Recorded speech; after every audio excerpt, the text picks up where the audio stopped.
Welcome back to another off-centered, bi-weekly off-centered show. We are back with the guys. It is the Four Horsemen of the Hobby Apocalypse. I'm completely thrown off now when I do a StreamYard. Now there's two separate links. I think it's because I'm doing like Twitter and YouTube.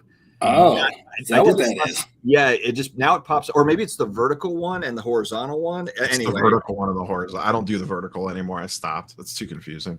So I had Brian Dwyer with REA. He came on last night. So I saw the two pop up when I created the stream, and I deleted one because I'm like, oh, this is like a, you know, it's like a duplicate or something. I accidentally made two. So we go live last night, and we weren't live on YouTube. But I think we were like live on Twitter. So I was like, oh, you were live on YouTube last night. You were live on YouTube. I saw it. Yeah. No. Yeah. So we went live, but we were only on Twitter. Because then I had to there was like a 1 minute Twitter clip I had to delete or what. It was basically us like bumbling around, and then I took it off. So anyway, but so yeah, a standard live stream experience with Dustin. No, that's the first time that's happened like that. I'm always worried I'm going to lose internet or something during those things, but yeah, it worked out all right. Rip and List, we are live. Are we going to see you at the National again in July? I can't believe it's already basically 2026. It's wild. 2025 tickets went on sale this week. Yep. Tickets for the National. Yeah. I got actually, speaking of Ryan here, History Through Cards, great YouTube channel. He said he's going to be there again. So Ryan, I hope to see you there. I plan to be there, God willing. I think actually my wife told me she wants to come this year. I'm like, you want to come to a 4-day card show? And I'm like, all right, well, whatever. So yeah, I might be. Which one's that? Sorry, boys. I might be. Which wife? Which wife? Let me look through the lists that I've got here. That's what Steve asked. Which one is that? And I didn't know. Which card show? Because you said 4-day card show. The National. Okay. I think what I'm going to do is I'm going to tell her. It's not that I don't want you to come, babe. It's just that's kind of more of a boys' trip, and that's like, you know, what I'm going to try to talk her into is I also want to go to the West Coast card show. So let's go to LA. We'll go do that card show. Yeah, and then the National will kind of keep as the boys trip. I already have my hotel booked for the National. Yeah, I was always overachieving. Yeah, I heard when I met with Orlando and Lou Rock this past week, Orlando already has his booked as well. I booked mine at last year's National. But he's not staying at the Lowe's because he can't get into the Lowe's. I switched to the, I don't remember which one it is, the Hilton or the Hyatt, whatever one has the sky bridge that goes over. Oh, you're not at the that's a Hyatt, I believe. It's the one where I guess all the trading happens now, where like the trade nights move to. You purposely switched it just for like logistics? No, well, I purposely switched it because it was the first one taking reservations and rooms were super cheap because I think it was booking before people realized what the dates were. So I locked in a really cheap rate, so I just grabbed it. I'll stay in it. Honestly, I think any of those like 6 hotels that are across the street are all fine. Oh, yeah, totally. I liked the Airbnb. I just didn't like riding there every day. But honestly, as far as trade nights are concerned, I could care less definitely this year. I didn't get shit done at a trade night this past year. It was good connecting talking with people, but it was more of a hangout. Yeah, it's like the one place that you could tell everyone you're going to be at. Like, you know, you're going to see a ton of people just walking around the room that you want to chat with. But to me, when they added all the corporate booths and shit to it, it just kind of made it like nails on a chalkboard. You have people like Daps up there screaming, and eBay got people screaming. I didn't like that. I didn't like the stage aspect. I'm like, is this really trade night now? You know, it's like the Breakers Arena. Yeah, why is Top Shot there? I haven't even heard of Top Shot since that. Anyway, so was Top Shot there? Yeah, right in the middle of the thing. Yeah. I almost feel like they should have like a mini concert as opposed to some random dude talking, like doing some stupid pack opening. I swear, like the National is no, I'm going to say the National. Talk bad about the National. Where everything, no, love the National. It's Disneyland. Yeah, love it. You come up to the stage and open a pack thing, like, please God, like, I mean, do we have to do that at trade night? You have like a whole show exhibit floor where we can do all that stuff, but it's bad marketing because they were trying to push things. It sounded like C-level marketing. It sounded like the Breakers. I mean, basically, it was like the worst shit from the Breakers Arena compiled into the trade night. Now, I don't want to diss it too hard because Ludex did put it on, and we love Ludex. Ludex is good to us. Yeah, but I don't think that they were creating that sort of agenda. No. They took care of everything. Their stuff was awesome, like usual. But let's address actually, because I got Steve on. Let's secure the media badges before we crap on the show. Yeah, the show's fantastic. We love the show. We do love the show. My favorite, all 7 days. Let me break down what happened on Sunday. Yeah, let's break that down. It's 19-11 Dolphins. The Saints actually don't even have – they were never in this game to begin with. It's 19-11 Dolphins. And Tyler Tom Brady Shuck throws a laser to the back of the end zone, an unbelievable throw. They score, so that we get 6, obviously, so it's 19-17. We go for 2. So instead of like getting the 2 points or just having it batted down or whatever, we throw a pick 6 on the 2-point conversion. So instead of it being 19-17, it's now 21-17 Dolphins. Well, the Saints were like, all right, well, we're kicking an onside, right? So we kick the onside. We get the onside kick. We actually get the damn onside kick. All we have to do is literally like line up for a game-winning field goal, but on the 2-point conversion, we happen to throw a pick 6 on the 2-point conversion instead of literally just like flopping on the ground or throwing out the back of the end zone or running the ball up the middle or anything else that could have happened. It was a pick 6. So no, we did lose the game, but it was kind of one of those where we never should have won the game anyway. It's like a lot of games this year. But anyway, I thought that was kind of funny because the Dolphins and Saints we're kind of both basement teams, and we just showed that we are further down in the basement. Did Chris Olave drop a touchdown in that game? That was another one where that was another kind of plot twist there where, there was a ball thrown up. If he catches the ball with about 40 seconds left, it's a touchdown. We probably win. I don't want to say, look, it's the Saints, so the game's not over with 40 seconds, but we do probably win. It was just one of those where he was double covered, but he went up. The timing was perfect, and it just went right through his hands. Yeah, he's on my fantasy team. That's how that works. Whew. And Tyler Shuck, though, Tyler Shuck is playing well on a bad team. I'll take Tyler Shuck. We don't need look, I'll take Mendoza, but I'm okay taking just going with Tyler Shuck, and we just draft the best defensive player on the board at number 2 or 3 or wherever we are. We'll do that. Okay. So, Steve, did I get that right as far as the game went? You pretty much read the script word for word when the NFL put it out. It was wild to watch. You mean when Vegas put it out there? Yeah, when they were handicapping that game, they were like, "All right, guys, here's the script."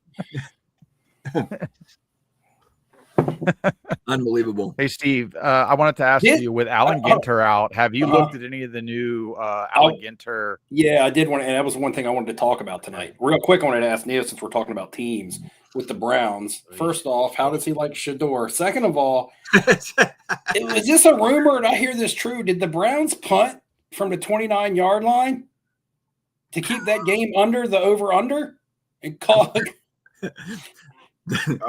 They did have a weird punt. I don't remember. Yeah, they had a. Oh, that's what it was. Buddy. To tell you guys how Vegas scripts these games, because they were like 2.5 points below the over, and if they kick the field goal, it goes over the over, and they punted from like the 29. I mean, the opposing 29, like a 43-yard field goal or something.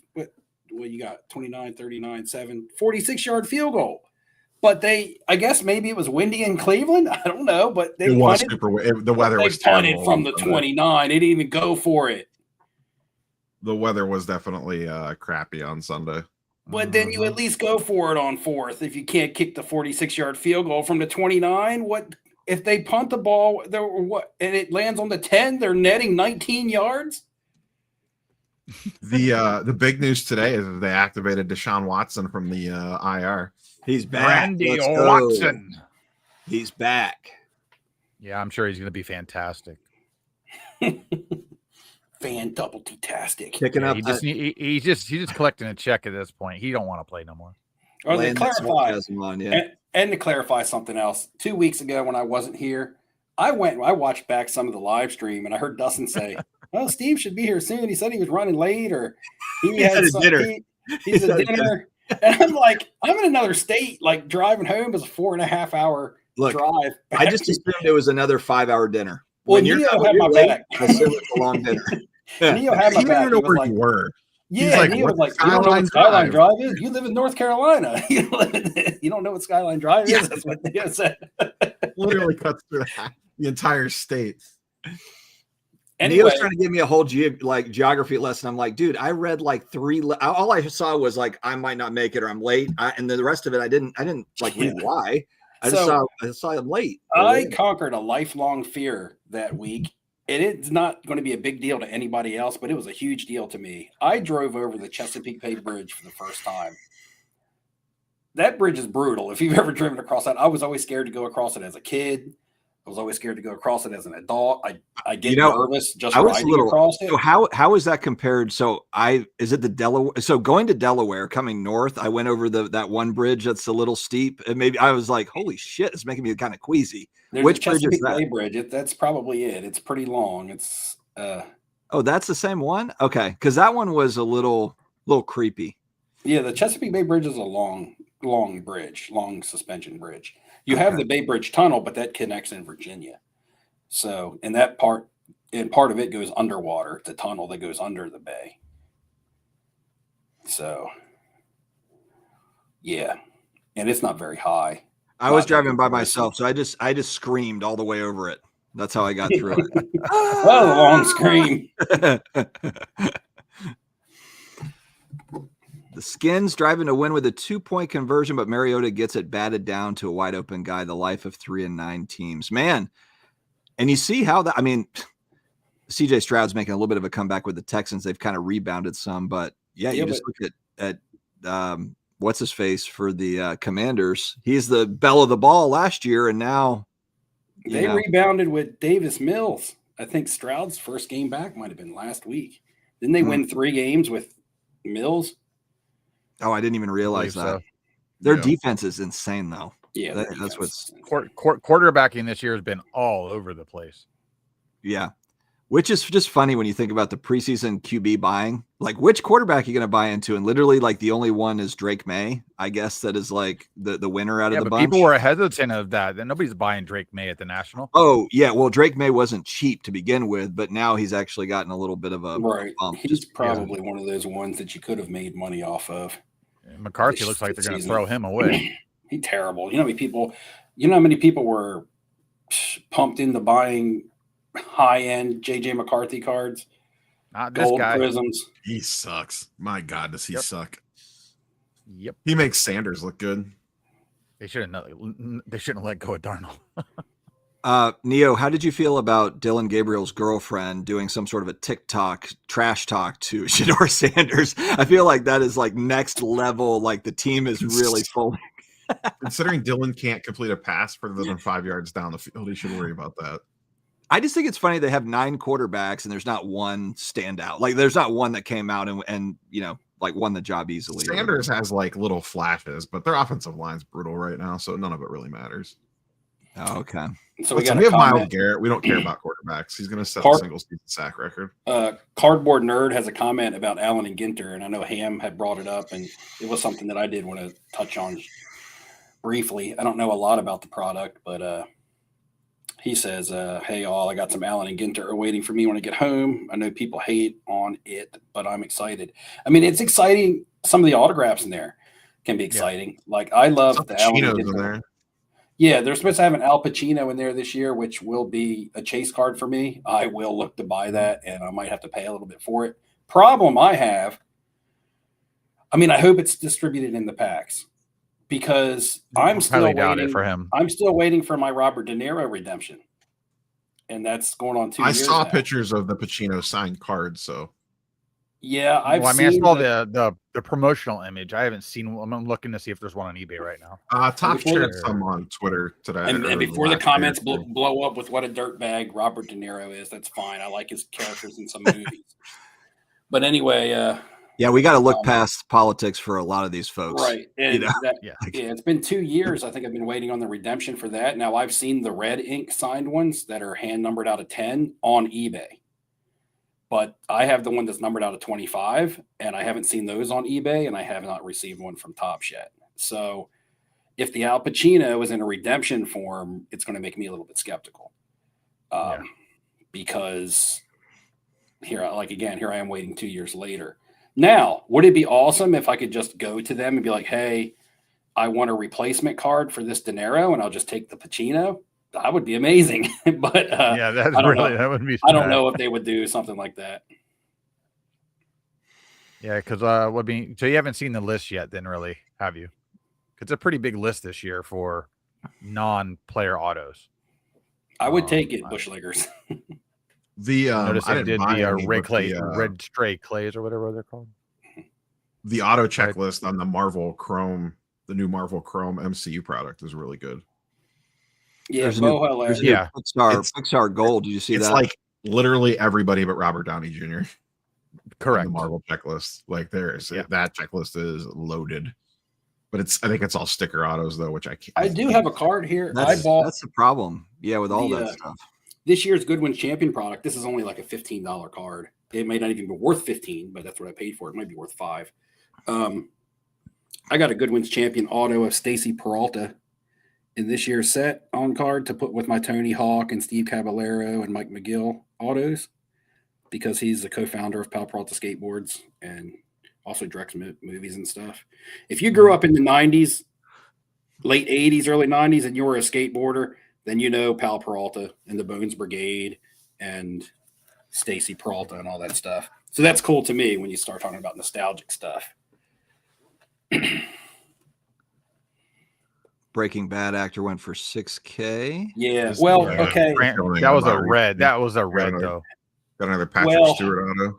The Bryan Cranston. Okay, now they have the Aaron Paul. The Borg auto. So the Aaron Paul on-card auto was an Alan Ginter a couple years back, maybe 2015 or so. And that one said that one of those just went for auction at for 400, and before that one it went at auction for 375, and they were separate auctions. That's a card that I kind of keep my eye on because my brother's a Breaking Bad fan. But the Bryan Cranston just came out in this year's set. Now, the one that I saw listed for big money, like Abel is talking about, he had inscribed "Let's Cook" on it. So he wrote in "Let's Cook." Yeah.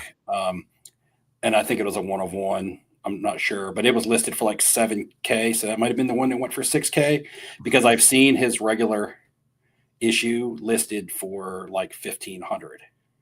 Well, I mean, they have the red SSP True 1 of 1 listed right now for $15K.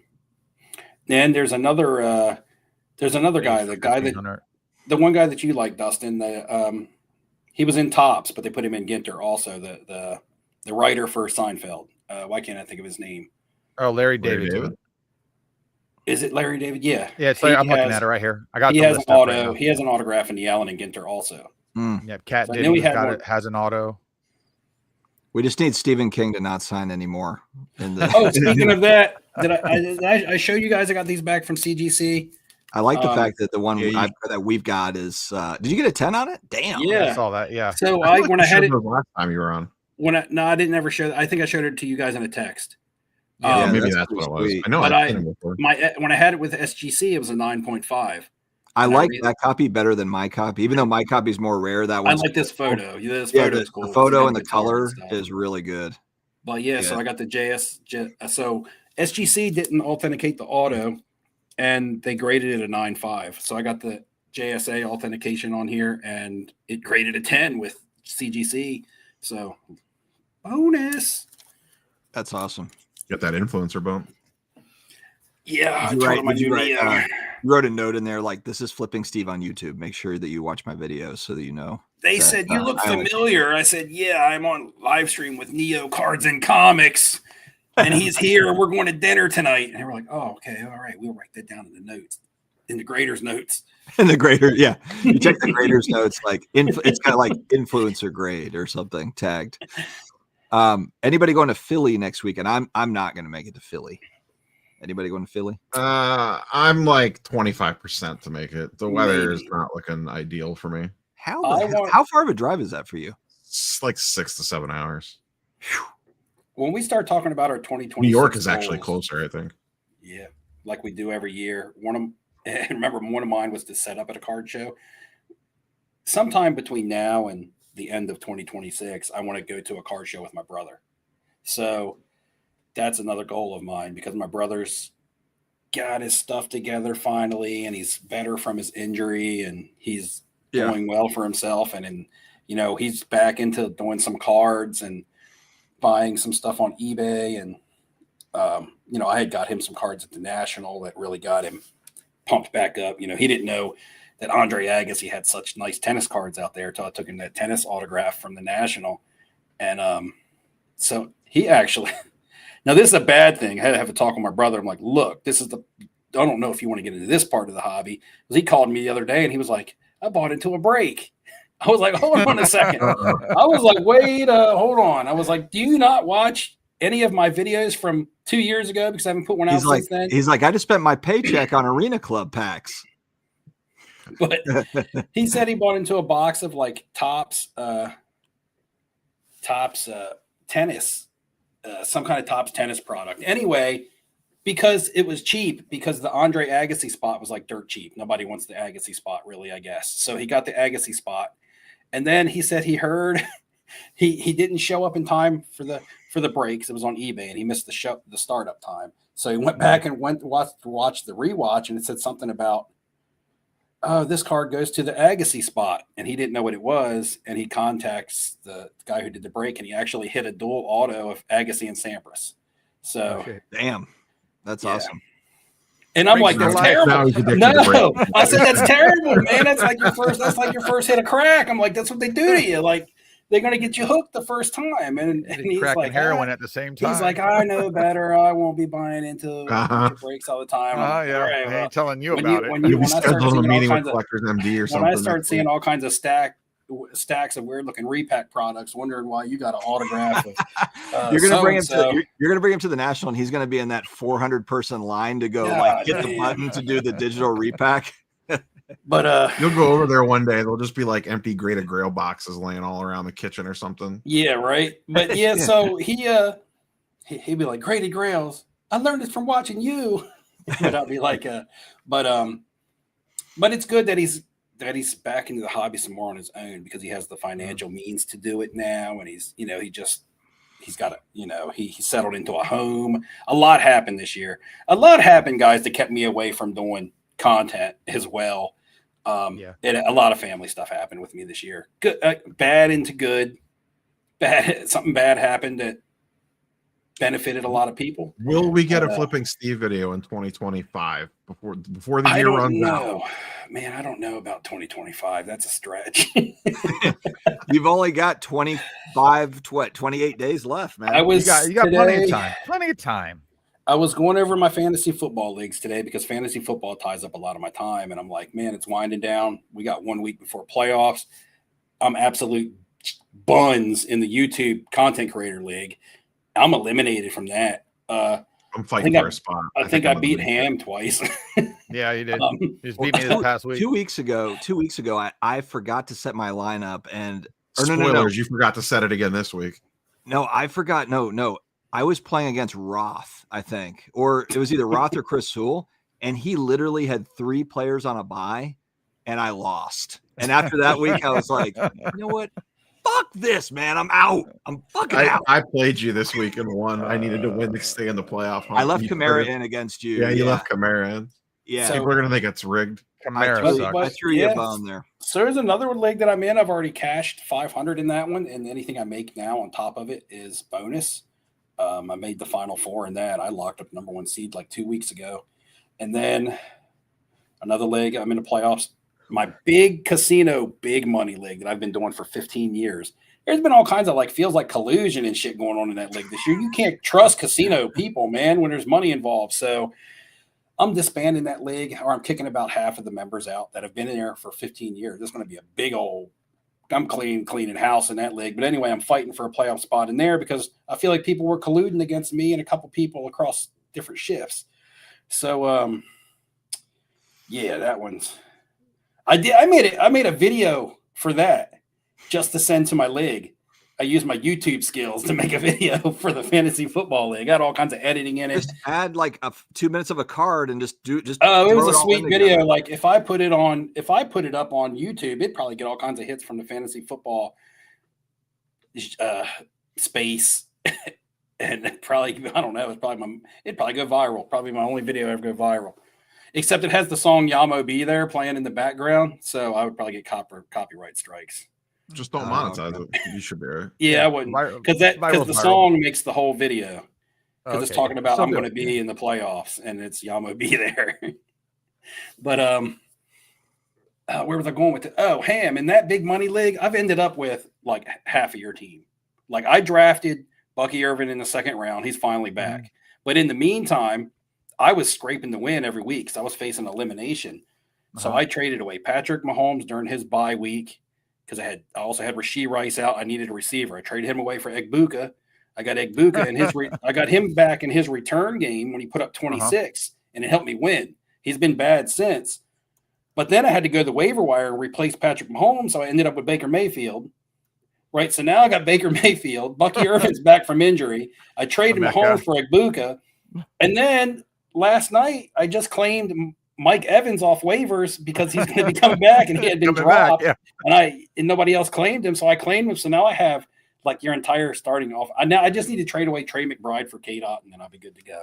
Yeah, you don't need K-Dot. Just don't worry about. Trey McBride is my dude. My favorite NFL player, Trey McBride. If I was to buy a jersey right now, not cards, but if I was to buy a jersey, I could look into his cards. I could, but I don't want to fall down that rabbit hole. If he's your favorite player, just get one card. Yeah, but I fall down the rabbit hole. I'd rather buy a Funko Pop of him. I know that's true. A Funko Pop. But going back real quick to the Allen Ginter, this is probably one of their best years for non-player autos by far. For Ginter? Yeah, for Ginter.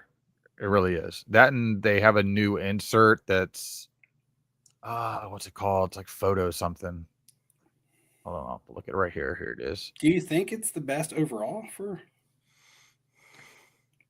I mean, no, but because some of them have some pretty big names here and there, but the rest of this is pretty good. I mean, they have like 7 solid actors. Red Clay Strays, they have the entire band, so you can technically collect the whole band. That band, I don't even know that band. You don't know their song? What are they called? Like the Menzingers or something like that? No, Menzingers is in here. No. I'm talking about the Red Clay Strays. No, they had the number one song in America. I have no idea what you're talking about. I don't listen to Taylor Swift. I just don't like the design of Ginter, even the actor autos. Like whatever it is, they just don't hit with me. Oh, they could always do better with the photography and stuff. I feel like sometimes the borders are ugly as hell. So I see where Neo's. Yeah, like it just I don't know. It takes away from the card too much for me. I feel like some of this the one's past really years, weird.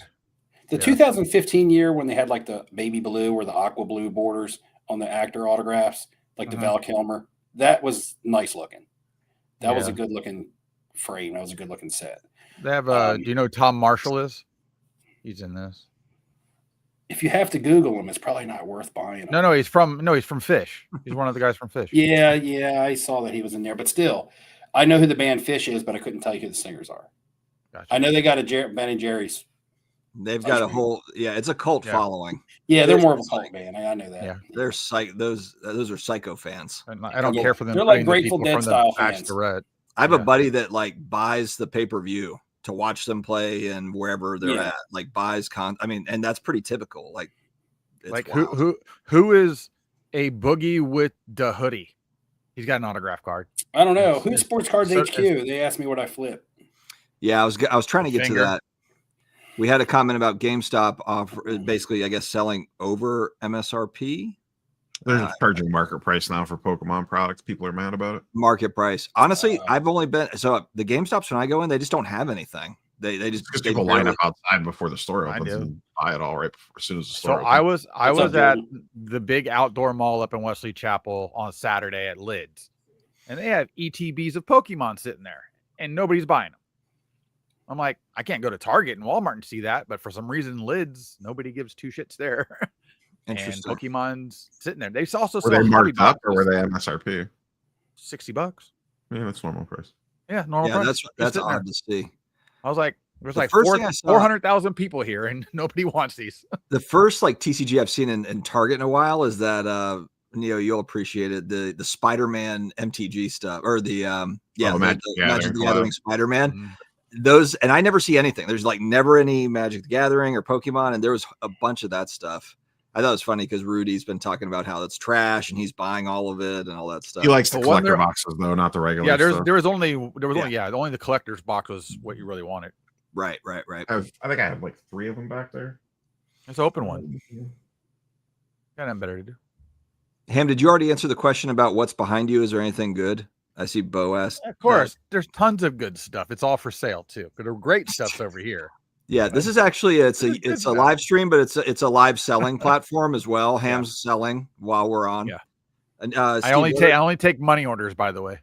Yeah, you had to send a check or a money order. Steve, what are you flipping these days? Are you taking a break? Anything worthwhile? Well, that's a very general question, so I'll just lay into it from different angles. I'm going to live dangerously. Hold on. I'm going to live dangerously. I'm going to go grab a Dr. Pepper Zero. I'll be right back. Oh, Lord.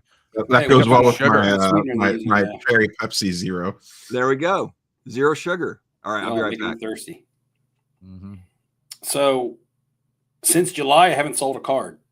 Just go and put that right out on the table. So I haven't really been flipping much of shit. Now, I usually flip what would be hot in the moment. For 2025, for me, prior to July, was prospecting NFL quarterbacks. Is all raw to graded, though. Not buying graded and trying to sell graded. So all raw to graded. Prospecting NFL quarterbacks, WWE parallels and singles, parallels on WWE stuff. And 90s NFL inserts and parallels, gold refractors, refractors that come 1 in 200 packs, platinum portrait inserts, things like that. So 90s NFL inserts and parallels, which is the most fun because that goes back to the era of when I collected them the most. I know I'm knowledgeable about that because that's when I was buying a lot. WWE, I was very new to, but it was hot, and all you had to do was get low serial numbered parallels of the stars and grade them, and you do well because WWE collectors buy to collect; they don't buy to flip. And quarterbacks. Do either one of y'all have any cards at grading right now? I haven't submitted a card to grading since the National. So it's grading. I did that in person. I have about 50 cards prepped, and they're just sitting. So right now I'll look at that and I'll be like, man, that's just money sitting there. Either way you look at it, whether it's just tied up in raw card value, maybe I should just consign the raw stack, or maybe I should get them graded. It all depends. I would have to dive back in to see if it was worth my while to get them graded. I don't know what. Yeah, I couldn't even tell you what the spread on a raw card to a PSA 10 is right now. It's 2.5x. I mean, on modern. I think it's 2x sometimes. I mean, I'm talking about ultra modern, okay? Because I know it's relative to the year, but ultra modern is what I'm talking about. I would use GameStop if I was to send my cards in the grade. Yes, Brad. 100%. And that's who my last 4 or 5 orders went through. Not a bump for GameStop because I'm not sponsored by them. And you do wherever you feel safe. But to me, it was just always super easy. And I felt like if they did screw something up, that they're a big corporation that'd be willing to cover my cards, as opposed to like a group submitter or something who could take your cards and run. Or if something happened, could be like, oh, well, sorry, SOL. I feel like that process has been relatively smooth because I feel like we would just hear stuff about it all the time if it was a shit show. 69xer Steve just Splenda, given the nature of things, I just feel like people would whine like crazy if there was a bunch of problems or cards were getting stolen or whatever. Yeah, I don't think there'd be a lot of videos. Who was the one back in the day that took everybody's money and then went bankrupt? Oh, it was out in California somewhere. Starts with an M. Marks? Is it Marks? Marks cards? Is that what it's called? I don't know. Yeah, I did a video on it, or I did multiple videos on it. We all did a video on it like 3 years ago. Yeah, I don't remember doing a video on it. What was this quote? It's all about the vibes or something. Oh yeah, the one that like Mojo and all them say. It's all about, man. It's all about the vibes. Holla back, California, bankrupt, taking your cards, bitch. That was the one that CC2 got caught up in too. Mm-hmm. He got blasted for it, even though he covered everybody's thing. I guess he didn't disclose that he was using another party. Everybody thought they were going directly through him. Yeah, and he was sending them to marks. What a mark! Yep. What a deal. Deals. Steve, how's hobby content treating you? What have you been watching lately? Nothing. Nah, you won't fire this up. You'll fire this engine up. When you watch, when you wake up, well, what I just assume you wake up every morning and go directly to my channel. Like, I watch a lot of fantasy football content right now. I just want to know, and I'm a hobby content. The hobby content, I can't turn any of it on. It's all dramatic. It's all a bunch of people like just talking about the same shit over and over again. It's never going to go away. Well, I think they all think they're going to get some new person in trouble that's been around forever. That's already indoctored into the system. It's fine to report the news and keep people in the know. That's fine. People have the right to know, especially nowadays in social media. The thing is, a lot of the things that are being stirred up right now is stuff that's been going on forever. It just wasn't a social media to report it. Yeah, now, well, I mean, the only thing that was new was what the snipe thing, really. Now, in my opinion, to me, this is just my take. You guys know what I'm going to say, so it's not even exciting. But anyway, to me, the people want to hear it. It's like a double-edged sword because content is good because it keeps people informed and it can keep people entertained. But for me personally, it's killing my hobby experience watching YouTube content. It kills my hobby buzz. Neo, like I said, you put out a video stating that the hobby is supposed to be an escape. It's supposed to make us escape from the shit that we don't want to deal with all the time, right? This is what we're supposed to enjoy. And then my YouTube feed is just blown up with videos of drama. And that's fine. I know that it's there. I'm not trying to deny that it doesn't exist, but I don't want it in my part of my hobby that I'm trying to enjoy. So I don't even watch much content because every time I click a video, that's what it is. I mean, that's fair. I'm not telling people what content they should or shouldn't be consuming or putting out. It's very accurate. But for me personally, it ruins my hobby. It's killing my hobby buzz. It has been a rather drama-filled last month, I would say. There's been a lot of nonsense the last month. An exceptionally high amount of nonsense. I told you, I tried, and this is not me trying to blast another content creator, but I tried. I turned on Professor Sports Card live stream before we went live tonight. I was going to watch a little bit of that, get a little bit of information, and AIH was on there, and they were talking about shill bidding still. And I believe I turned on his live stream 2 weeks ago, and AIH was on there with him talking about shill bidding that night. And then I turned it on last week, and they were talking about shill bidding that night. And I get it. It's a big thing that's going on right now. But I know, but I'm talking about technically Steve is right. He's a I haven't put out any content since July, Jim. So Steve's been on the bench. He's been on the bench for a while. I'm on here to just talk with my friends. That's what I'm doing right now. I'm not putting out content right now. I would be having this conversation if our cameras were off because we were talking about this earlier anyway. So I wasn't even going to bring it up tonight, honestly. I think Neo baited me. Yeah, Neo had it was good bait, good fish. I think though also there's just challenges right now with, with grading, there's long waits right now. There's, with new product is very expensive. Like new product, you hear, I haven't heard there's never been a comment anywhere that I've seen where they're like, you know what, this new product, it's a bargain. This is a bargain price. Alan Ginter. Maybe Alan Ginter. Maybe there's in that 150 for hobby, 160. I don't know. You have to go through like an EQL where they sell 4 boxes and it's sold out in 0.1 seconds. And then they pretend like that was some big sellout and it was like 9 boxes, and then it's on the secondary market for triple. It's just, Neo, I know when you dive into the EQL, I'm sure most of it is like, hey, if I get a box, I'll just sell it for double the next day or whatever, or triple. I think that's what everybody's doing. Unless it's Wrestling Cactus Jack. Neo running hobby. You're ruining the hobby of love with the bullshit. Neo is single-handedly ruining this thing, man. Has No, update news stories. baseball come out?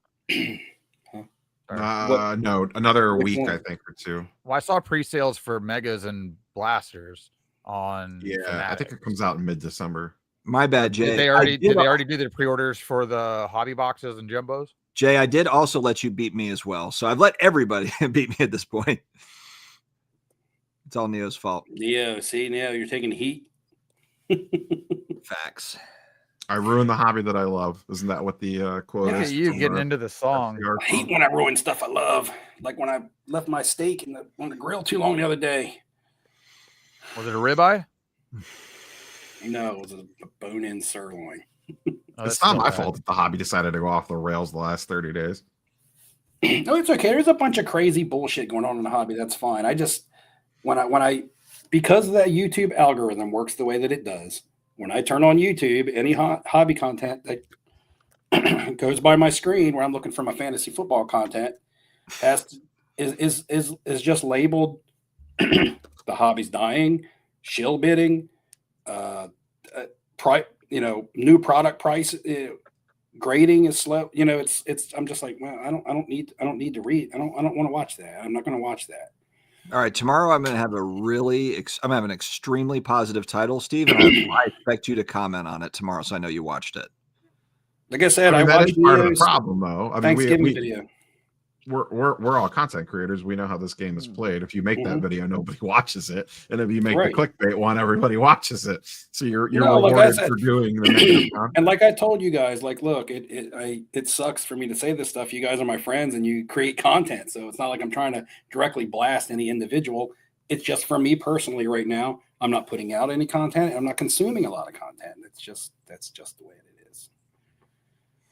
I'm still in the hobby though. I haven't quit hobby, and I'm buying cards. I'm buying autographed Funko Pops. Don't do it. I'm only buying them because they make nice decorations. You're buying the don't do it. You're buying the dip. Steve's buying the Funko Pop. He's buying the dip. It is because I have a movie room with all kinds of weird, like little trinkets and props and stuff in it that you guys can see partially of just this behind me. But this room opens up wide over here. They got 1, 2, 3. That's a 5 shelfer right there. Oh, guys, I did get the Castle Grayskull in, so I did trump I did trump the room here with the sealed Castle Grayskull. Where is it? It's back over here. Where's the unboxing video on that? It's on the table next to He-Man. It's not as good as mine. I played with Castle Grayskull, man. Yeah, that's right. So, I got. You don't even know if your drawbridge works. Exactly. Who knows? It might be just rocks inside that box. Who knows? Hopefully not. It's She-Ra's mansion. What did She-Ra have? It's just a bunch. It's 100 She-Ras just loaded. It's a She-Ra mansion. You got duped.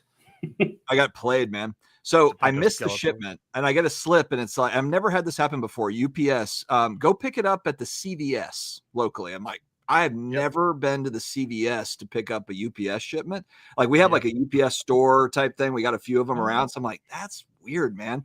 I walk into the CVS. There's one lady behind the counter, and she's talking to somebody else. So I kind of just walk up, and she's like, "Hey, can I help you?" And I'm like, "Yeah, I'm looking. There's like a package here for me. I don't see any sort of like packing anywhere."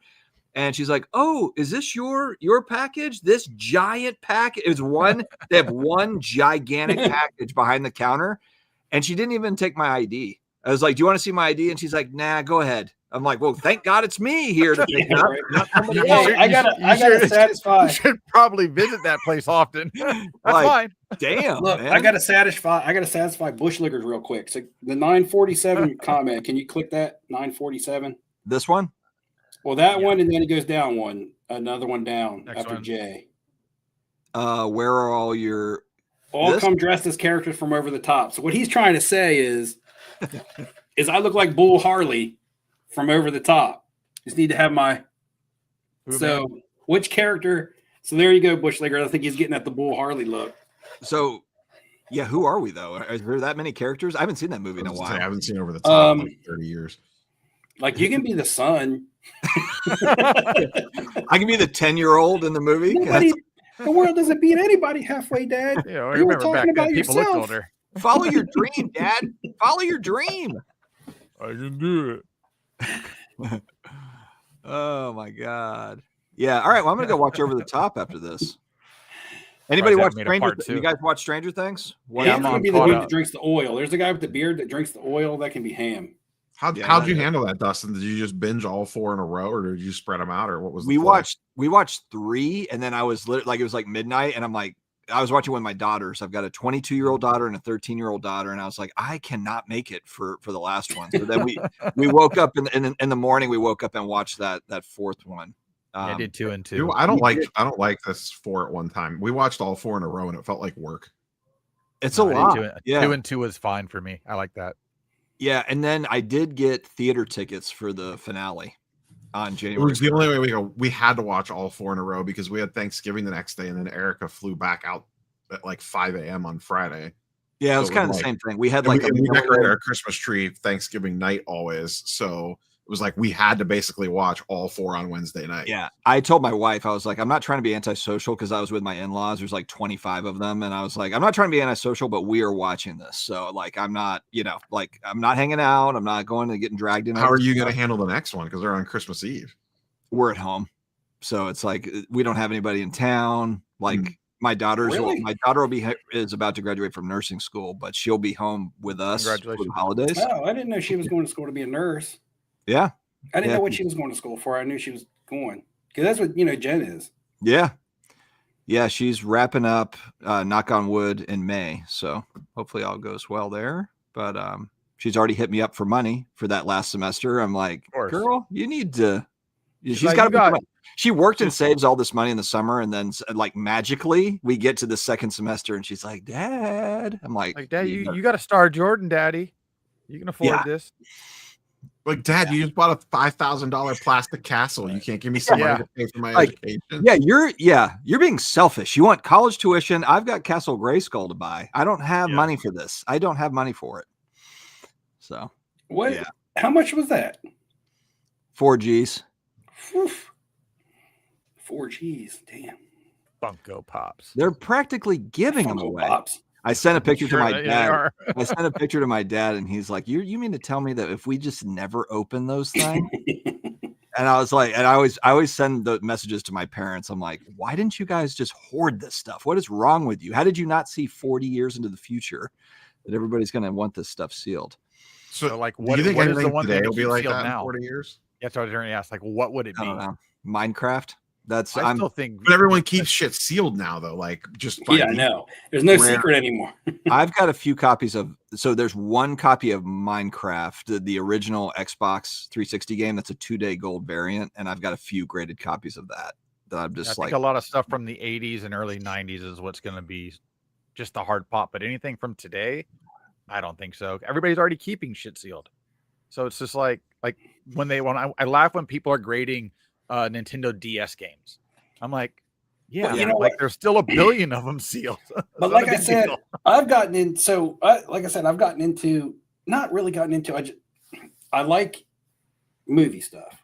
So I dabbled in the Funko Pops a little bit, but I'm starting to like finding action figures, like signed action figures, sealed signed action figures. It doesn't have to be Funko Pops, but anything made by any CA company. I don't know if it's pronounced NECA or it's NECA, but they put out the set. They put out the set that I got the Tim Burton autograph out of, the card set that made the Nightmare Before Christmas stuff. But they also made. I bought this over here. This is for my brother for Christmas. So if he watches this live stream, it's a spoiler. But hold on. I have some Star Wars. I get the Star Wars action figures signed when I go to cons sometimes.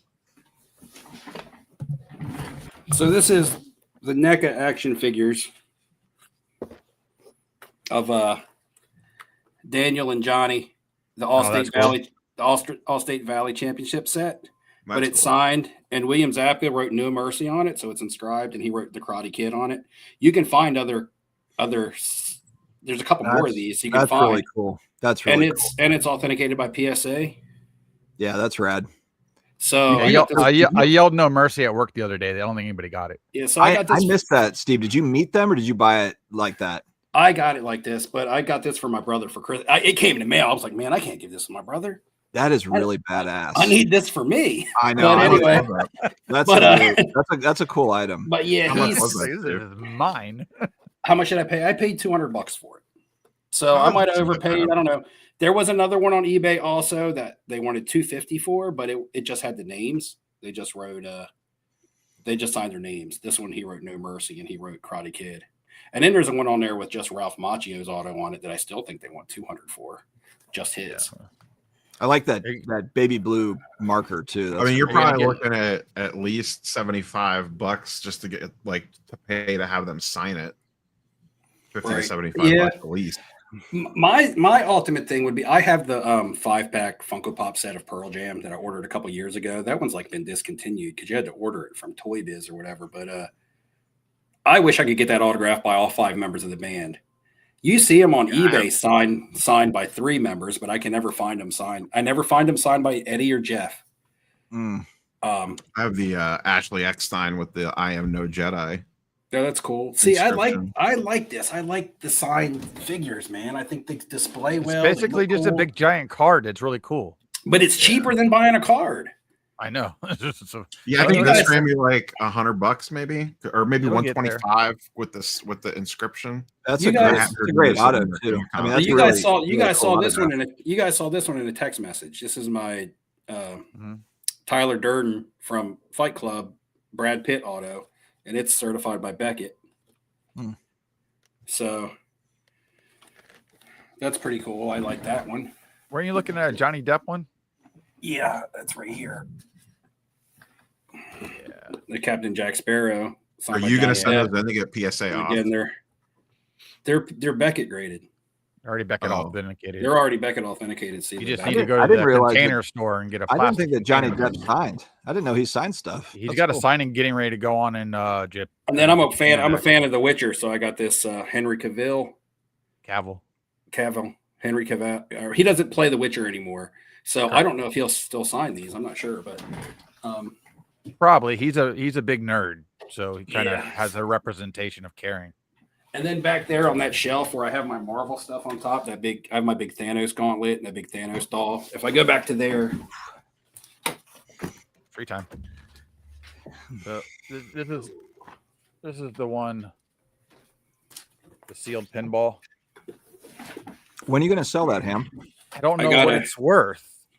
I got the Josh Brolin. Probably auction and then defensive bid it. Yeah, it's probably 10 to 15 grand. I mean, what do they sell for on eBay? There isn't a 9.8 sealed. Is that the only one?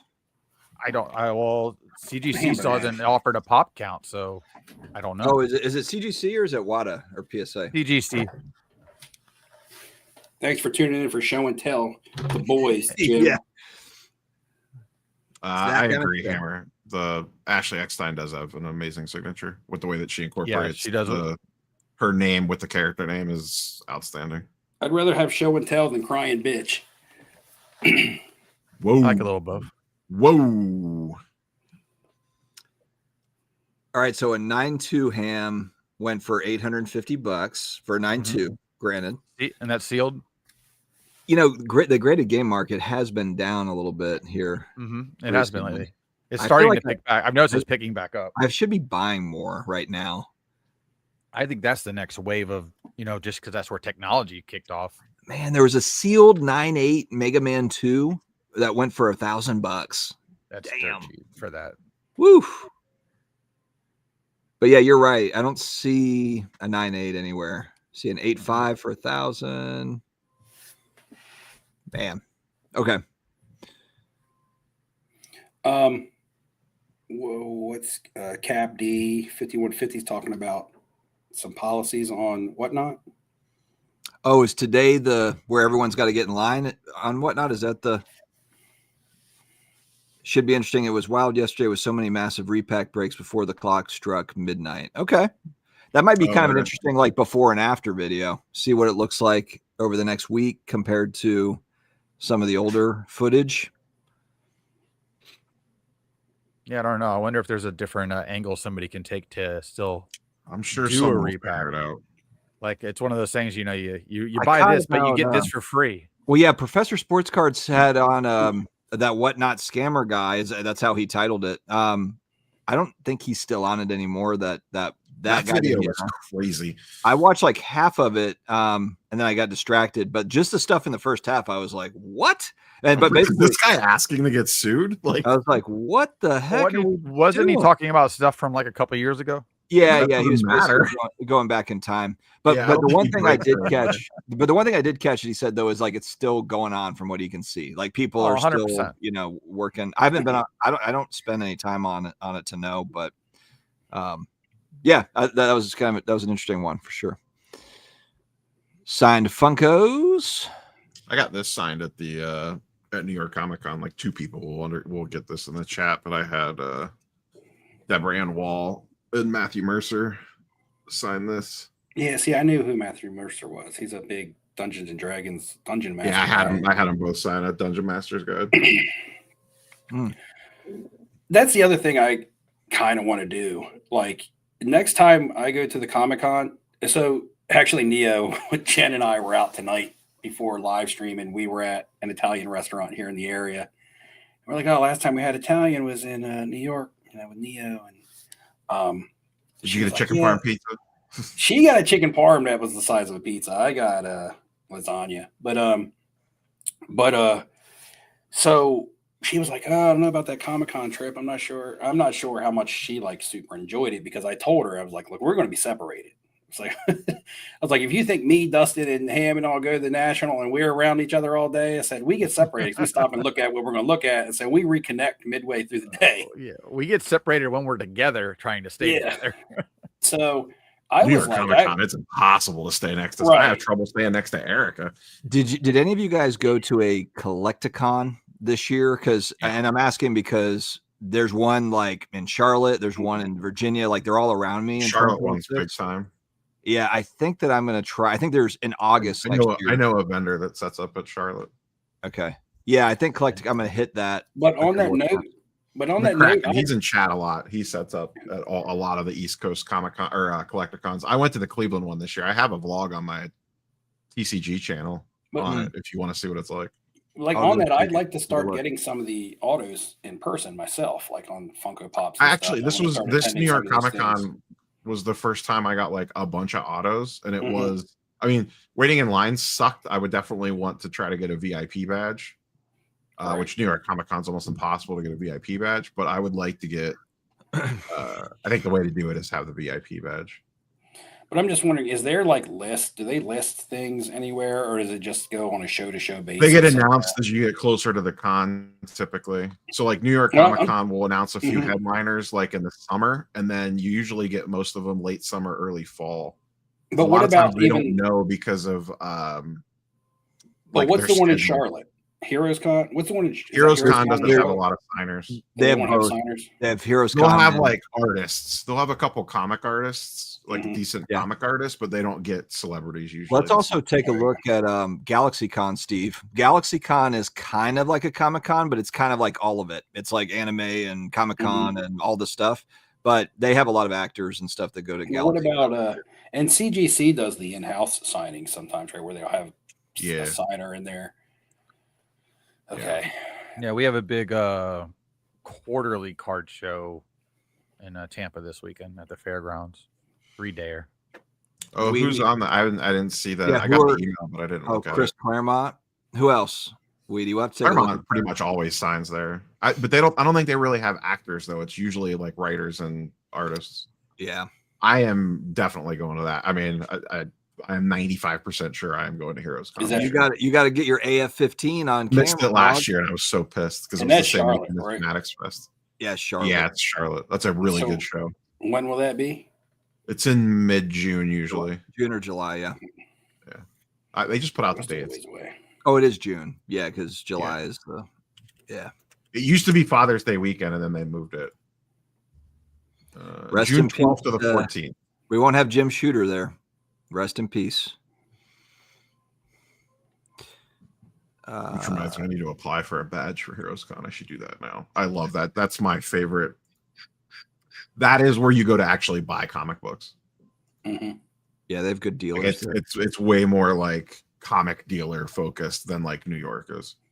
I walked around and helped Neo spend money last time we were there. You bought like 15 books, I think, when we were there. You had a long. I bought the X-Men 1. I bought the X-Men 94. I bought a first appearance of Cable. I bought something else. Yeah, I spent a lot of money that trip. I thought it was awkward because your wife kept calling and you were like, I can't answer. I've spent all the money. I can't answer. And I was like, man, you better talk to her or something.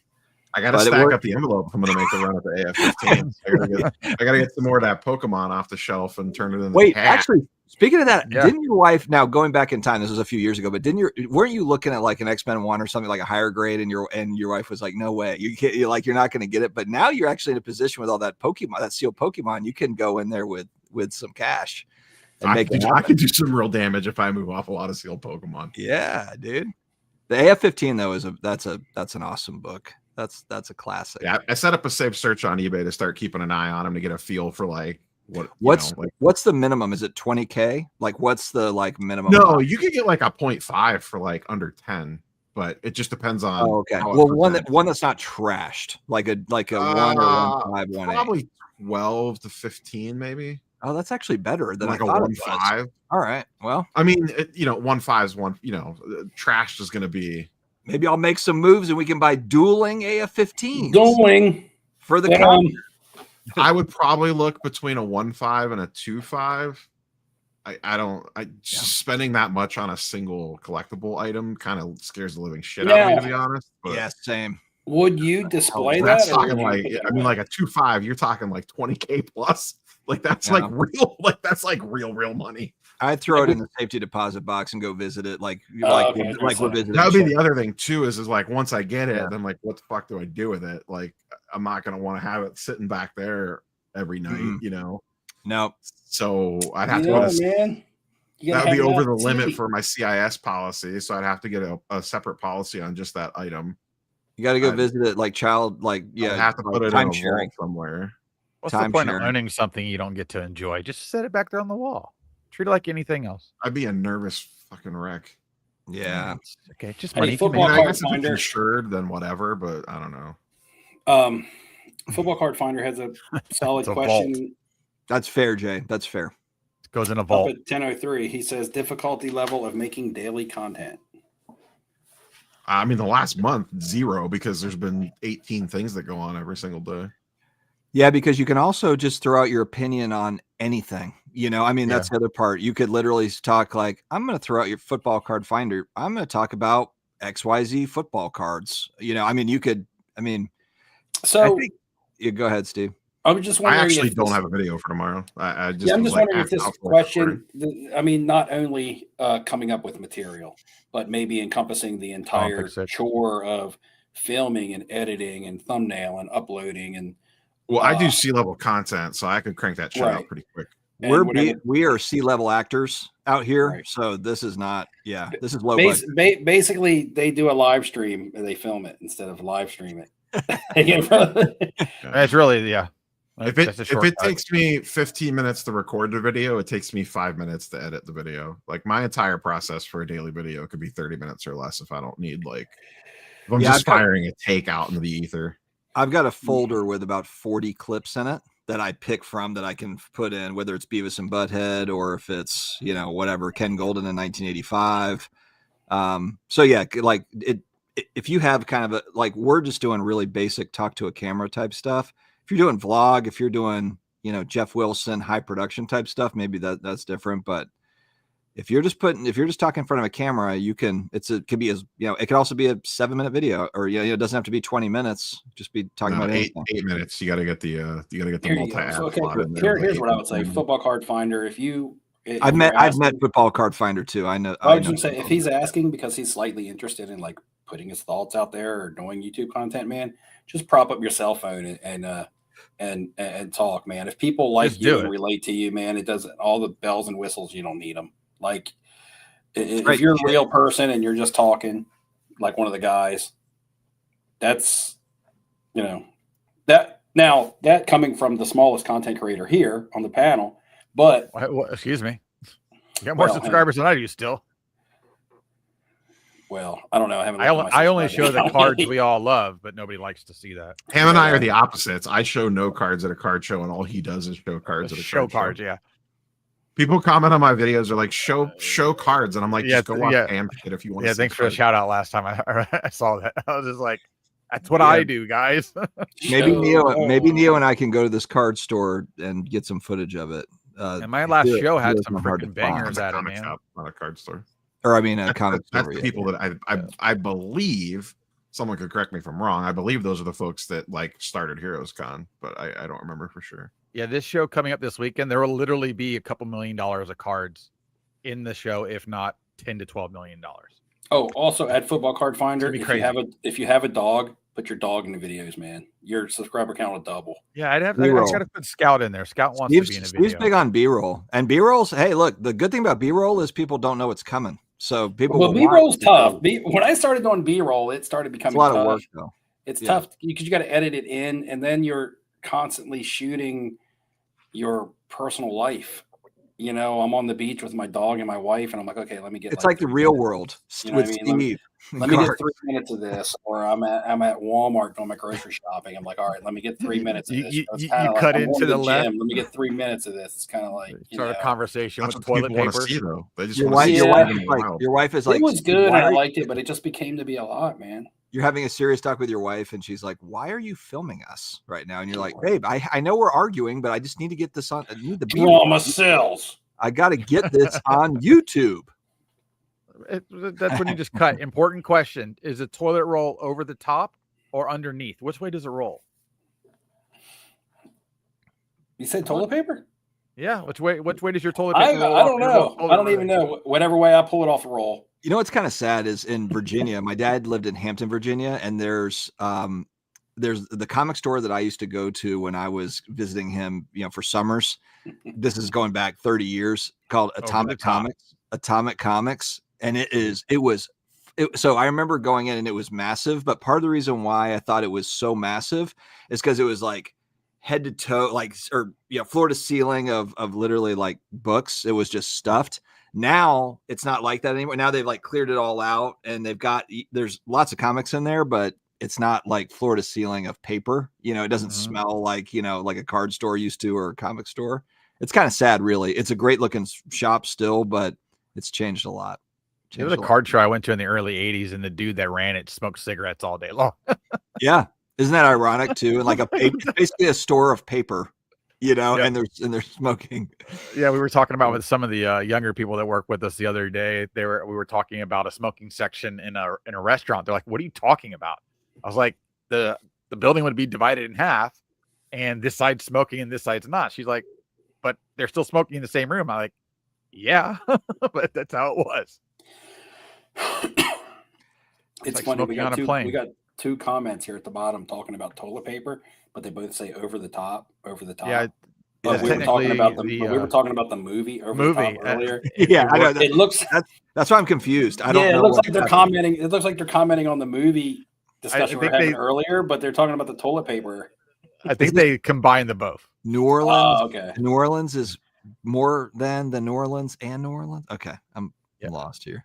If you go look at the patent for toilet paper, the toilet paper comes over the top. Isn't that funny too? I remember waiting tables at restaurants where it was like, here's the smoking section. We're over here. There's no wall dividing. I remember I used to wait tables at a Sonny's barbecue, and it was like, it was non-smoking way over here, and then you have smoking, but there was no wall blocking between smoking and non-smoking. It's just hilarious. And everybody sat in smoking anyway. It's like you couldn't escape it. Some casinos are still like that, but there's no separation. Like you sit down at a blackjack table.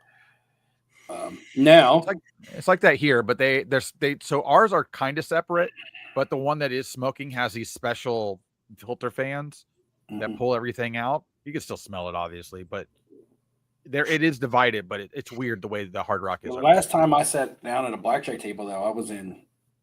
Oh man, it was either Bratislava or it was Austria, and in Europe they were smoking like that. Crazy at the table. I think I was at one in Peru because I only go in casinos when I'm in other countries. I don't go in the U.S. casinos. And Peru, I don't remember any smoking. Yeah, but do you go in there just out of curiosity to see how? Yeah. I go in there just to see how they operate, what kind of gaming rules they have that may differ than ours.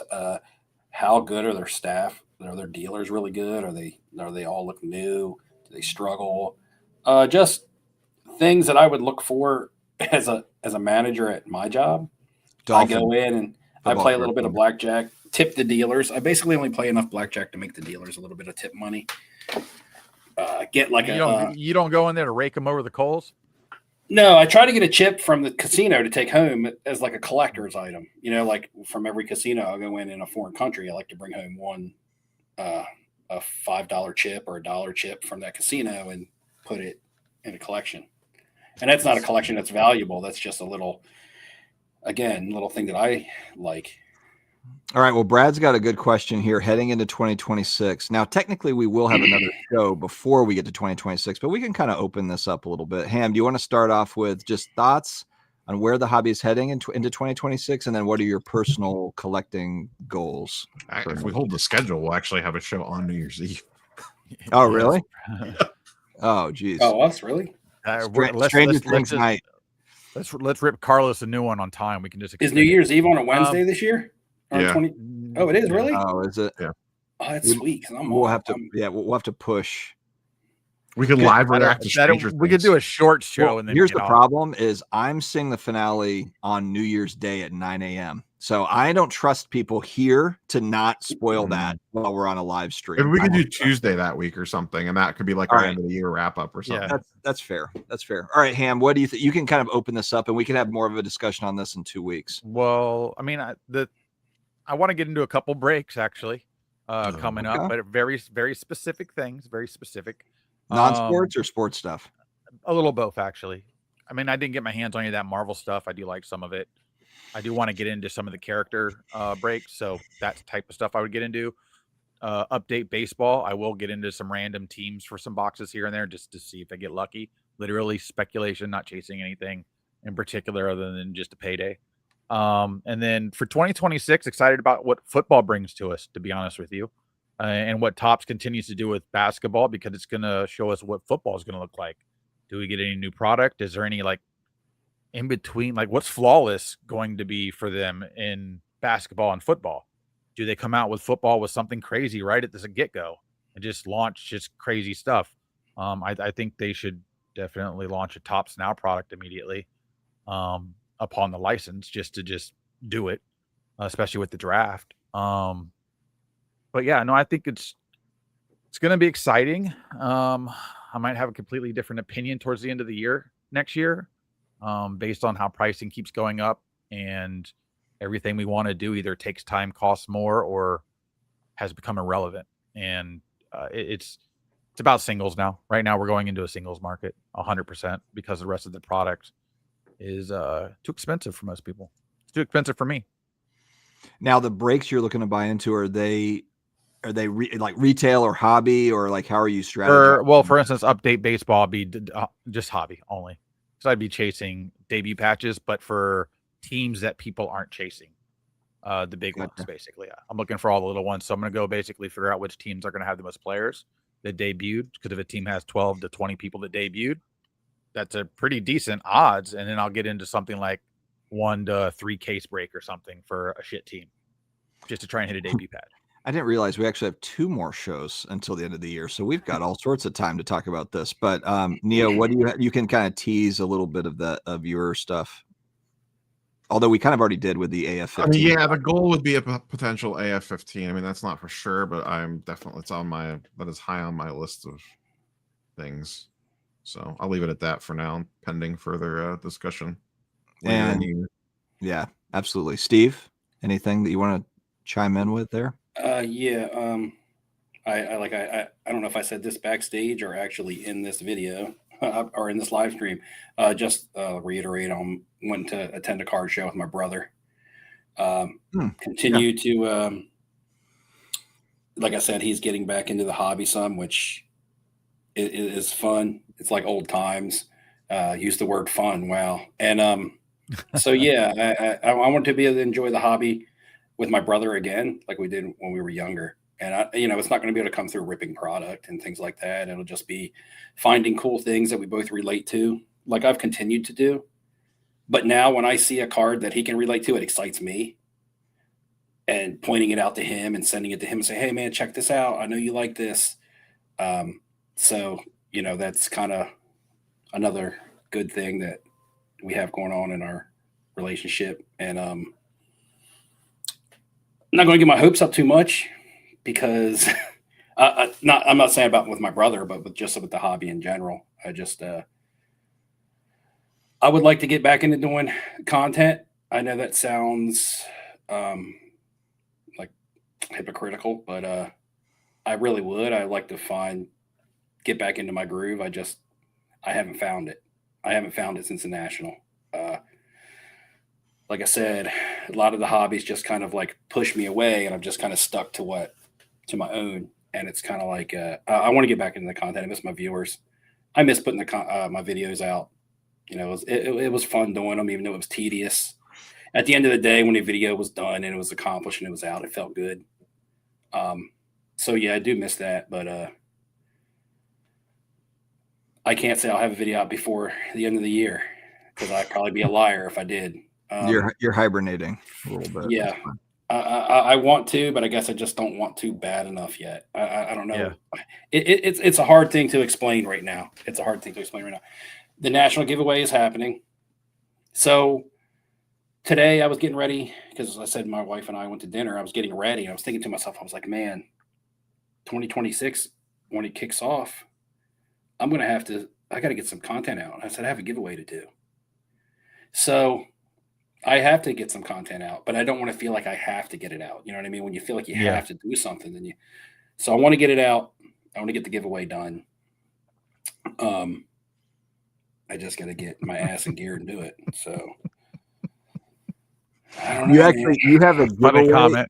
I think it's funny. Yeah. You have a giveaway where you have clues. So like you kind of have to, if you're going to do the giveaway every year, it almost forces you to make some videos throughout the year, unless it's going to be like, hey, we're basing all the answers off 2022 content. Do your homework. Name the last 4 winners.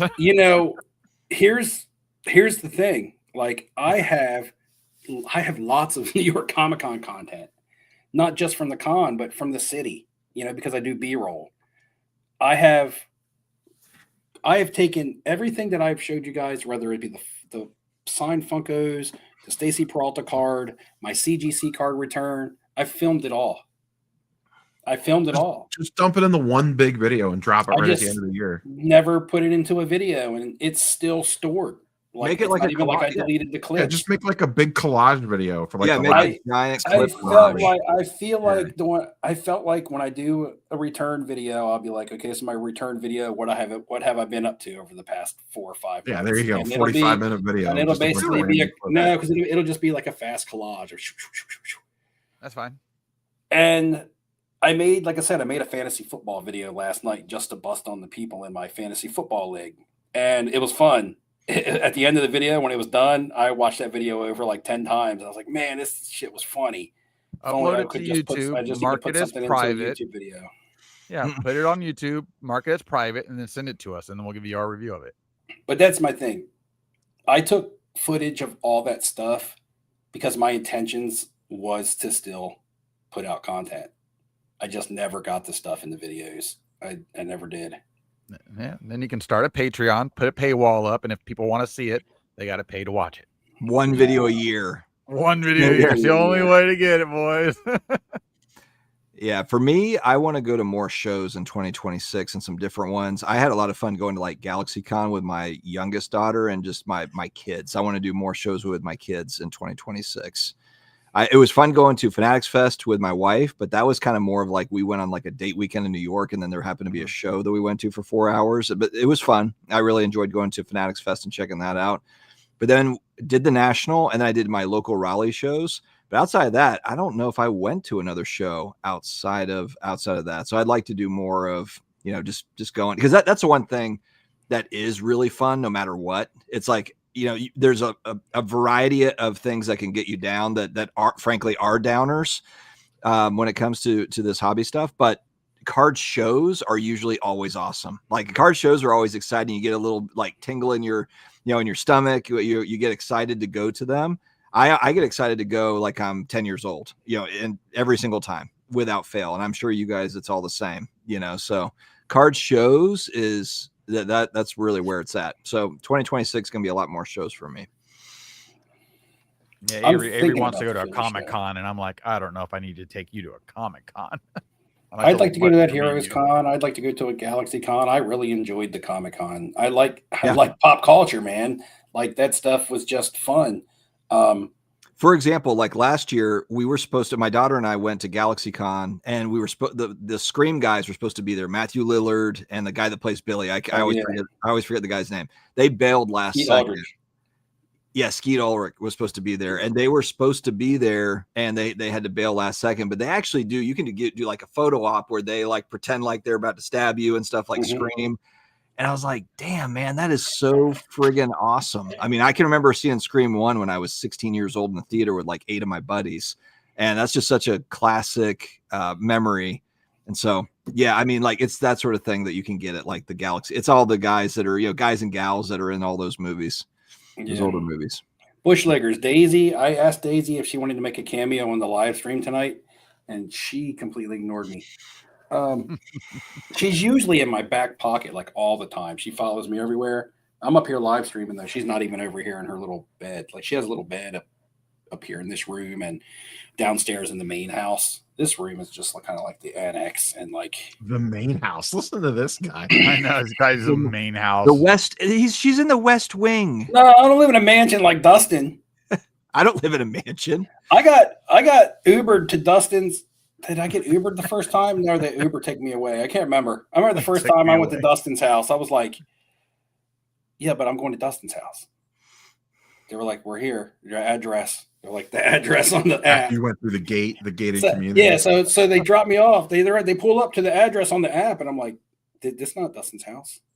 They're like, this is the address you put in. Were you like Fresh Prince at the? I'm like, where's J.R. Ewing at? I'm like, I'm looking for J.R. Ewing to come out with his oil contracts and shit. I'm like, I gotta confess, Steve, we had you come to my parents' house. We just staged it up like that was our place, but that was my parents' house. What I'm saying is I wasn't expecting friggin', the Fresh Prince of Bel-Air when I pulled up. Like I was expecting Will Smith. Well, I mean, he's got like 12 kids, a nice home and stuff, but I wasn't, I didn't know it was like. Yeah, don't come to my house then. I thought it was MTV Cribs. I was like, what is going on here? Not true. Not true. Not true. He was like, Steve. He's like, Steve, you'll be staying on the 3rd floor. I was like, you got an elevator? Or you go to the basement. Technically makes it 4 floors. Right. Mm-hmm. Mm-hmm. Yeah, I'm supposed to go to Vegas. We have too much house. What I say is we have too much house for my family. It's just me and my wife, and our entire bedroom setup and suite is downstairs, and TV room is downstairs, and living room and kitchen, all that's downstairs. Like upstairs is just space that doesn't get used except this room, and then there's basically 2 guest bedrooms and another full bathroom for just when people come over. Oh, Steve, I just thought about you. So our hot tub has been out of commission for the last like. Oh, I just changed the water in mine. It's all nice and fresh and feeling good. So like the jets were not working, and we've like played around, like tried to do all the little like troubleshooting things, and we finally had a guy come out. We reached out to like 5 different pool companies, like nobody responds, and this guy, we call our electrician because he's the one that put up like a separate box for it. And was like, hey, can you help? Like we're dying. Like the weather is perfect for like hot tub, and we have got nothing. And the electrician's like, oh yeah, I got a guy for that. And it's like his cousin is like this hot tub guru that comes out and had to he basically just replace the pump on it. But yeah, we're back. We're back in action. We're back in action. When you change the water in yours regular, like every 6 months or so? I usually do it like every 2 to 3 months. I like quarterly, every 2 to 3 months. So mine doesn't necessarily get used enough to change it that often. But do you purge the lines when you do it? Or do you just empty it and put new water in there? I just empty it. I just put like a hose. Okay. I have a hose that just like take it out and put it back in. There's this little container of like this gel stuff. I'll have to text you what it's called. You put like a tablespoon of it in and it causes your hot tub to sud up. It'll sud up like almost to the 2nd story of your house. Like you'll have a wall of bubbles. I mean, it'll be way up in the air, and you'll be like, "Holy shit!" Yeah, it's like a horror movie. For like, you ever seen this? You ever seen The Stuff? That horror movie where the ice cream like comes to kill everybody? It's like that. It's like bubbles. Yeah, but why would you do that? Because So when the bubbles dissipate and it goes back down, you'll then see like a brown ring of just like gunk around the top of your hot tub, and you'll have to wipe that down. Don't drain the water yet. I see. Or to be sticky. What it does is that stuff goes in there and it purges out all the gunk and stuff that you would never even imagine is in your hot tub lines from going through the filter. Just a mixture of goodness. It's but anyway, it looks like the upside down up in here. Yeah, your water will be absolutely clear and fine. You'll never even see this stuff, but when you purge your lines, you'll get like it looks like it looks like molasses. But then your hot tub will be completely nice and clean, like brand new again. Like I purge my lines every time I change the water. And that could probably cause strain on your pump and stuff if you don't purge your lines. Yeah, and I mean, it was basically running. It ran for 4 years straight, so it was due. It was time. So all good. Predictions on the MLB Hall of Fame. I feel like both of these guys should be in. And I'm no baseball Hall of Fame expert, but what does Gary? I guess Gary Sheffield has the PED thing on him. Does he? But Gary Sheffield was a friggin' monster. Yeah, but was Gary Sheffield ever proved guilty, or was he just kind of caught up in that he's probably really matter guilty anymore? That's what I'm saying, though. Just put these guys in. Honestly, just put these guys. Just asterisk them if you want to, and just put the damn guys in. You still got to hit the damn ball. Get my boy Man Ram in there. Manny, let's go.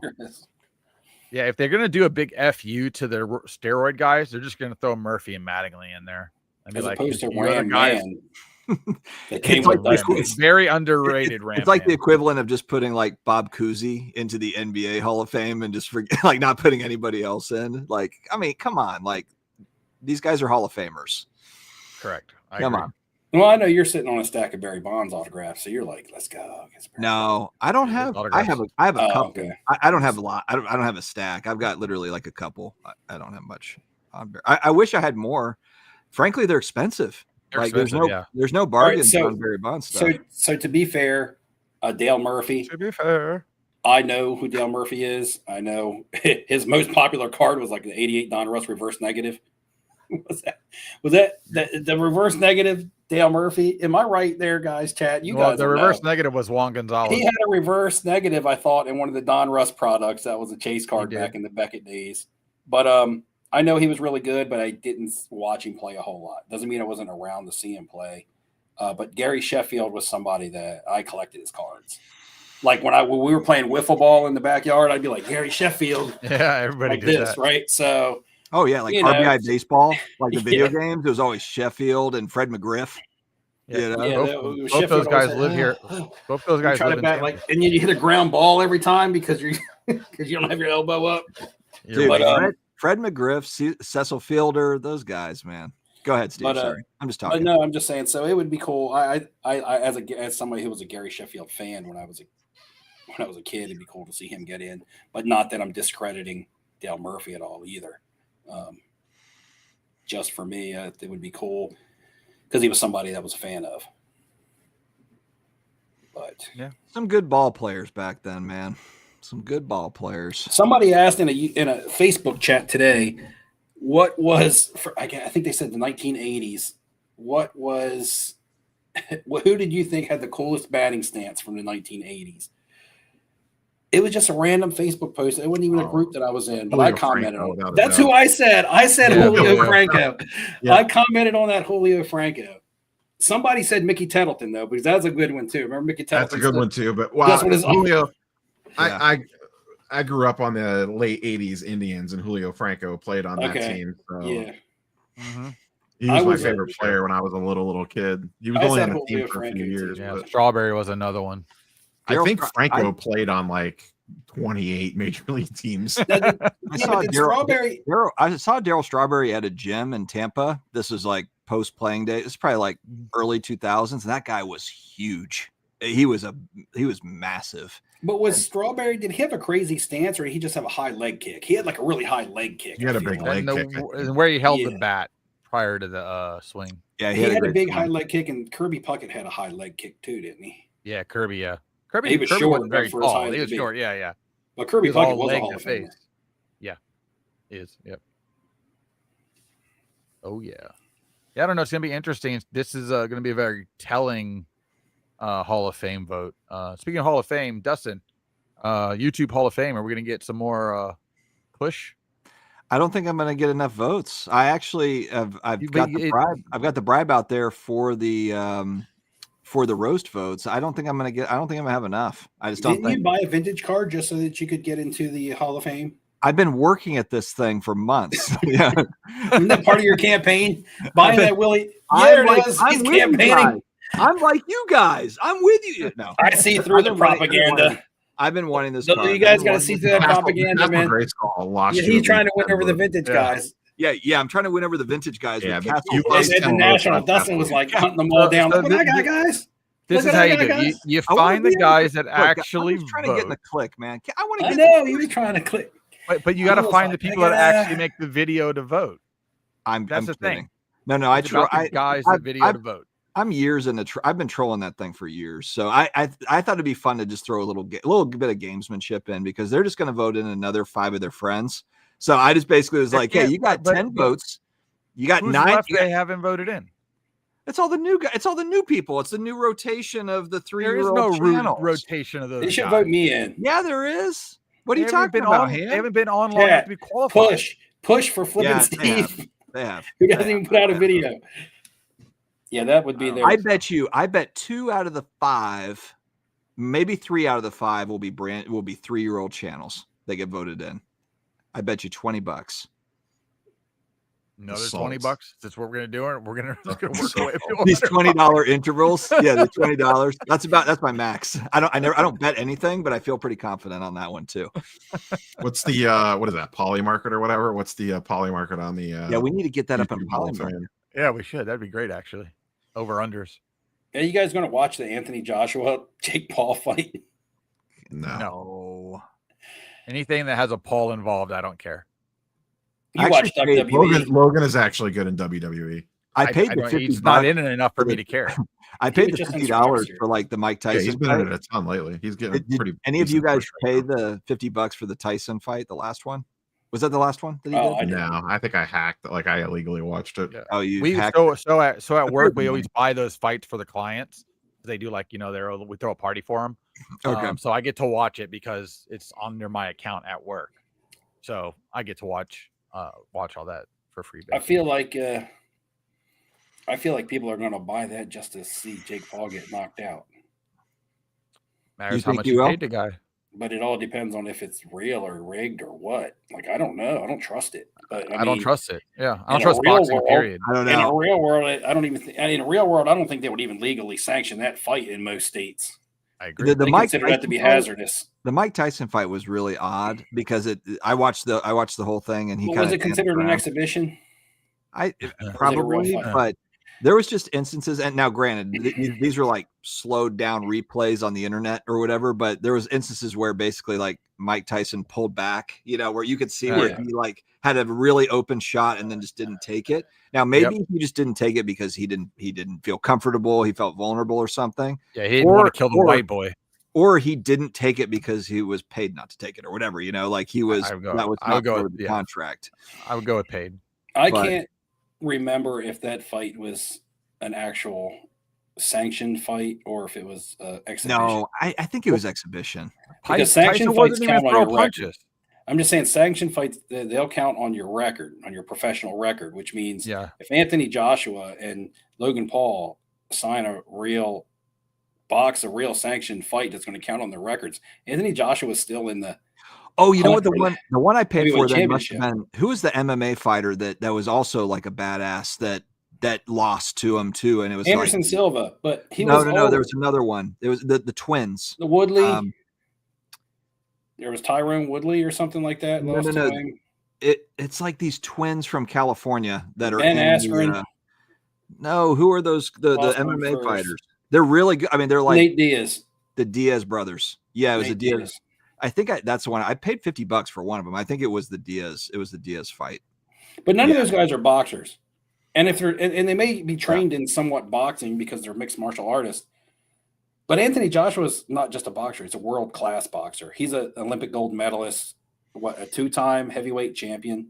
Yeah. He's still a top 4 like heavyweight right now. Like right now, he's like 32 or 34. He's in his prime. Well, the heavyweight division's horrible. He just knocked out Francis Ngannou. He folded him over. Francis Ngannou was a big MMA fighter who fought Tyson Fury, was formidable a little bit. He might even knock Tyson Fury down. And he got in with and he was known for having a really good chin, never being knocked out. And Anthony Joshua folded him over. I mean, folded him over. Like he was out for like 5 minutes in the ring. Like if this is a real fight, like Jake Paul's like going to get hurt. Yep. That's what people want to see. Is it Saturday night? Yep. Steve's talking me into buying this. No, I wouldn't say go buy it because you might set yourself up to be disappointed. But it's look at it's a disappointment. Look at the not the weigh-in, but the press conference. Look at them standing next to each other in the press conference. Not that every time I watch Jake Paul fight somebody, I'm like, they could have just hit him 3 times. This guy's like, not, it doesn't make sense. This guy's not like 45 years old plus. He's not over the hill. He's not an MMA fighter or a wrestler. He's not a basketball player. He's an actual, a real boxer. But not just a real boxer. You know, you could talk about real boxers, be like top 50. He's a top like 4 or 5. He's a heavyweight contender. Heavyweight contender. Correct. He's like recently man a 2-time champion recently. Okay. Well, I guess we'll find out if he's for real or not. This guy, this Paul guy, this Jake Paul guy. We'll find out. Basically, the chat is in agreement that if Joshua doesn't slaughter Paul, there's something wrong. Yeah. Yeah. Yeah. All right, boys. We are 96 minutes into the stream. It is 10:40 Eastern, and I wake up at like 5 every morning. Any last words before we bounce off? We've got 2 more shows before the end of the year, so we don't even need to do a whole lot of like end of year talk. I better save these last words. I won't have nothing to say next time. Yeah, make sure if you have something profound to say, save it. Ham, don't say anything profound. Save that. Oh, I say that all the time.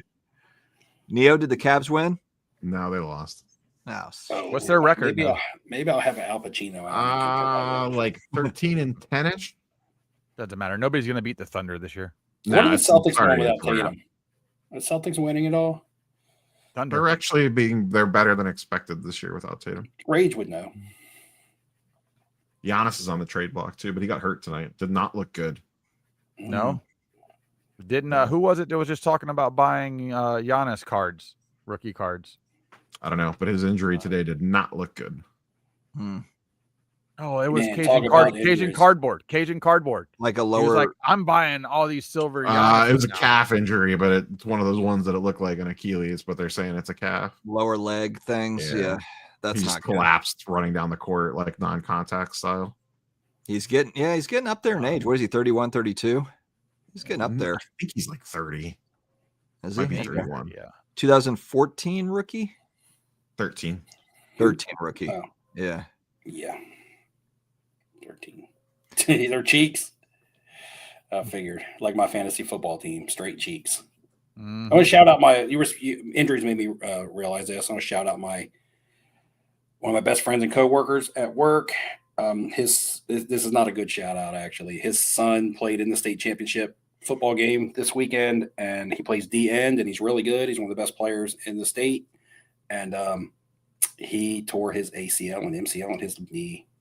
Damn, senior in high school. So, you are. Get well, man. So, you will. All right, guys. Well, we'll wrap on that bad news, unfortunately, but we'll be back in 2 weeks on Wednesday. I think it's December 17th as we look to round out the year. So hopefully everyone has a great rest of your week, and we'll see you next time. See ya.